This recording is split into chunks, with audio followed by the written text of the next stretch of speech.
ஓம் படத்துலேருந்து first single விட்டுருக்காங்க. இந்த பாட்டை கேட்கும்போது நம்ம ஏற்கனவே கேட்ட மாதிரி கருப்பு படத்தில் வந்துச்சு பார்த்தீங்களா, எனக்கு அதே வைப் தான் இதுக்கும் வருது. என்னது ஓம் கருப்பு எல்லாமே ஒரு டிவிஷனல் படம் மாதிரி தான் தெரியுது. படத்தில் தனுஷோட லுக்லாம் சூப்பராக இருக்குது, புதுசாக பார்க்காத மாதிரியும் இருக்குது. ஆனால் இதில் பஞ்சாயத்து என்னன்னா, சாய் அபியங்கர் தான் மியூசிக்.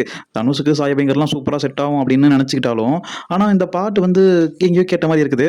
இது எல்லா விஷயத்துக்கும் சாய் அபியங்கர் பாட்டுனாலே வந்து மியூசிக் எல்லாமே வந்து எங்கேயோ கேட்ட மாதிரி தான் இருக்கும். ஆனால் இது ஃபஸ்ட் டைம் கேட்கும்போது ஒன்றும் அந்தளவுக்கு வைப்பாக தெரியல. ஆனால் இவர் பாட்டுங்கிறதுனால லூப்பில் வச்சு கேட்கும்போது செட் ஆகிடும். எப்படி நம்ம இருந்தது கருப்பு படத்தில் கூட ஃபர்ஸ்ட் சிங்கிளாக விட்டுருந்தாங்க காட் மோட் சாங். அந்த சாங் கூட லூப்பில் கேட்கும்போது தான் நல்லா இருந்துச்சு. மித்த டைமில் கொஞ்சம் இறைச்சலாக இருந்துச்சு.